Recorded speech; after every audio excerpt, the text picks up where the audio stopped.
Russia and when that might be? We're looking at a lot of things. We have big meetings coming up, as you know, in Saudi Arabia. That's going to include Russia. It'll be Ukraine. We'll see if we can get something done. Like to get something done.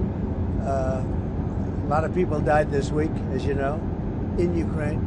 Not only Ukrainians, but Russians. So I think everybody wants to see it get done. We're going to make a lot of progress, I believe, this week. Is President Putin disrespecting you by attacking Ukraine when you're trying to make peace there? Is President Putin disrespecting you by attacking Ukraine when you're trying to make peace there? What did he do? Well, he's attacking Ukraine. Is he disrespecting me? Yeah. Who are you with? I'm Michael Burnbaum from the Washington Post. You've lost a lot of credibility. Go ahead. What else? Mr. President, question on Robert. Go ahead. Americans who have seen their retirements accounts fall in recent day are getting very nervous about these tariff conversations. Oh, I think the tariffs are going to be the greatest thing we've ever done as a country.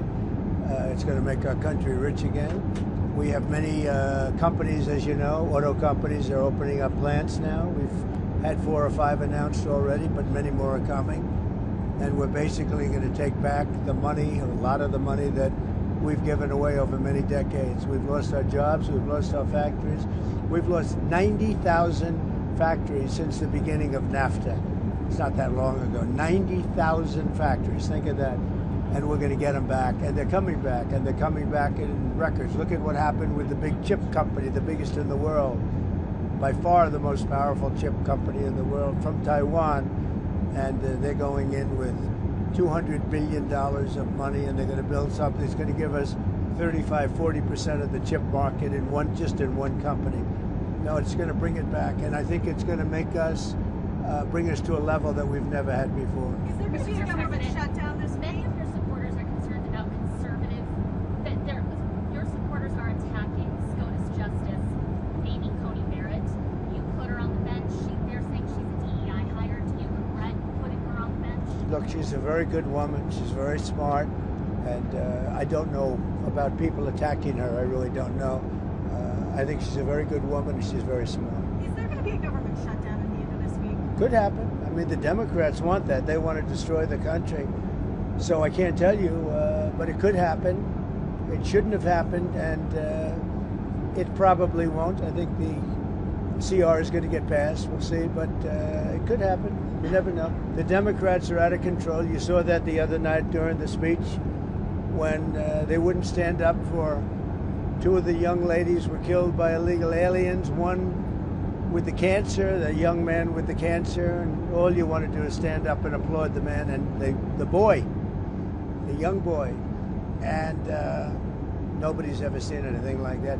They're out of control. They've lost their minds. Mr. President, are you alarmed by escalatory rhetoric from the Chinese response to your tariffs? And are you planning to meet with Xi Jinping about trade anytime soon? No, they took that rhetoric back, as you know.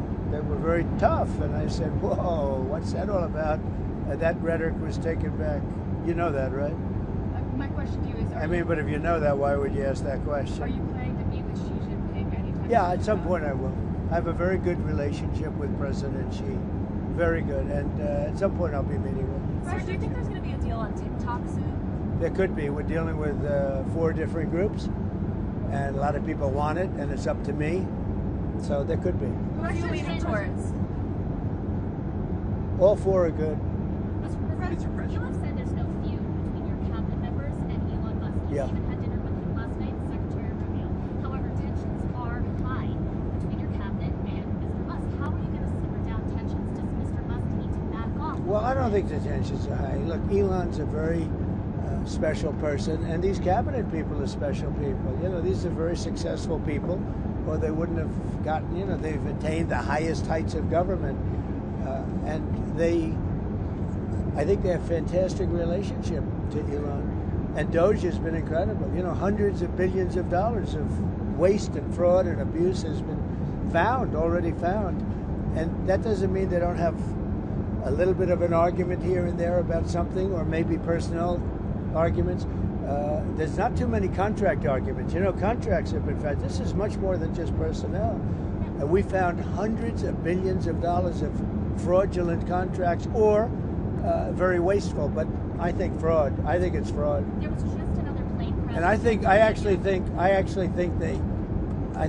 really the cabinet, for the most part, I think they get along really well with Elon. There was just another plane crash in Pennsylvania today. Secretary Duffy's big concern is his department is being gutted. He's been, dealing with these crashes ever since he was sworn in. Does he have a legitimate concern? Well, that has nothing to do with the department. That was a small plane, and that would have happened whether you had a big department or a small department, as you understand. It's just they have space like this. They have times when things happen a little bit more often than normal, and then it goes back and you go many years without having a problem. I'll tell you, I think the Southwest pilot did a fantastic job last week when he lifted that plane off the air, because if he put the brakes on, that wouldn't have been good.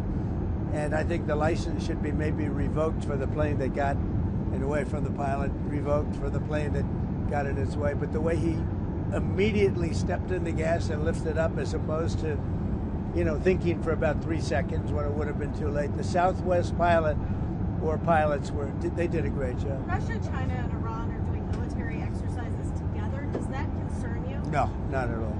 Not at all. Why not? Because we're stronger than all of them.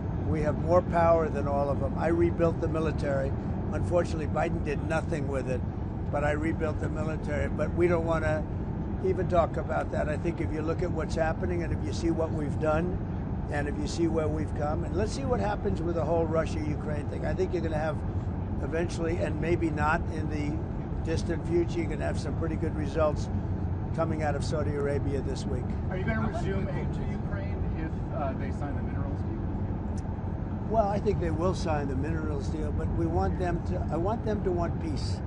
Right How do now, they show that? How do they show they want peace? Well, right now they haven't shown it to the extent that they should. I think right now they haven't, but I think they will be, and I think it's going to become evident over the next 2 or 3 days. I think eventually, look, we have to have peace. And I'm doing this. Money is one thing. We're going to lose. They spent $350 billion on this, but the big thing, human life. Thousands of people this week, thousands of young soldiers died this week. Hundreds of people died in cities in Ukraine. And we got to get it stopped. It would have never happened if I was president, and it didn't happen. This was not going to happen. By the way, October 7th wouldn't have happened. Inflation wouldn't have happened. The Afghanistan, the way not that they left, but the way that they left, it looks so bad. Probably the most embarrassing day in the history of our country. That wouldn't have happened. A lot of things wouldn't have happened, but it is what it is. I think we're going to have a good time. I think we're going to have a good result in Saudi Arabia, meaning they're hosting the various talks, and we have a lot of good people going out there, and I think Ukraine's going to do well, and I think Russia's going to do well. I think some very big things could happen this week. I hope so. So 2,000 people, at least 2,000 young soldiers have died this week, and this is almost on a constant basis, a couple of thousand soldiers a week. It's a killing field, and we got to stop it, and if I can stop it, I'll be very happy. Would you consider lifting the intel pause on Ukraine? What does Ukraine have? Well, we just about have. I mean, we really just about have.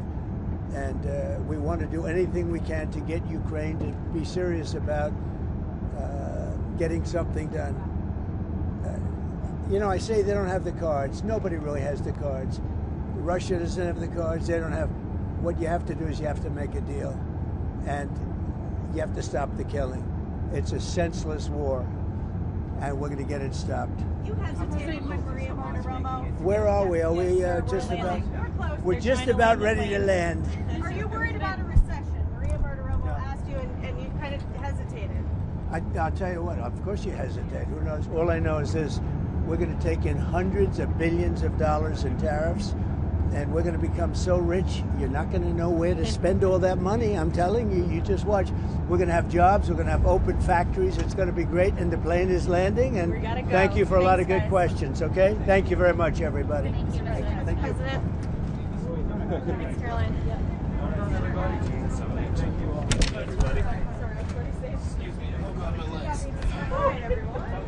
Hello, everybody. Hi, Mr. President. How are you? Very good. Wow, that's a lot of people. That's a lot of